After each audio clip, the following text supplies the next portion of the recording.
Our fears are important. If you couldn't be afraid, you wouldn't be able to survive for long. You wouldn't be avoiding dark alleys and running away from bandits.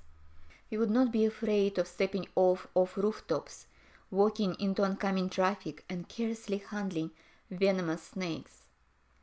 Given that the response is seen in most animals, it would be safe to assume that it evolved millions of years before the existence of humans.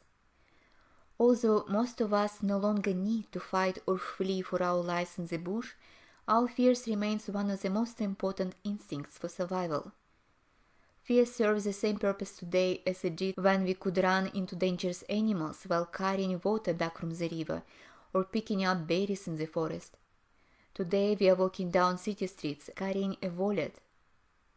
The decision not to take a shortcut through the poorly illuminated deserted alley at midnight is based on a rational fear that the dark alley might harbor someone with a knife, a robber or a rapist. Such rational fear is based on a shared experience and promotes our survival by preventing such a potentially lethal meeting from taking place.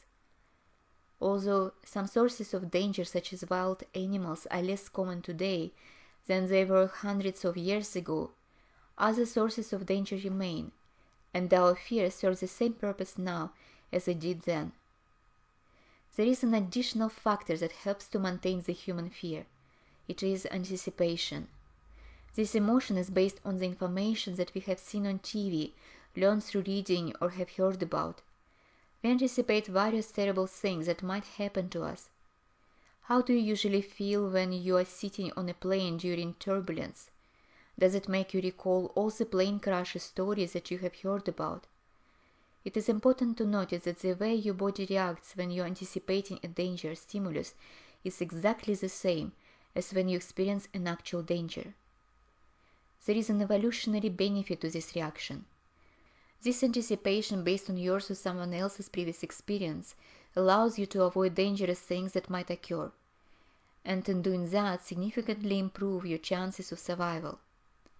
If you know that inserting a fork into an electric socket might get you struck with 120 volts of electricity, which is a painful and potentially debilitating if not a lethal experience, then it is most likely that you will do your best to avoid this sort of activity.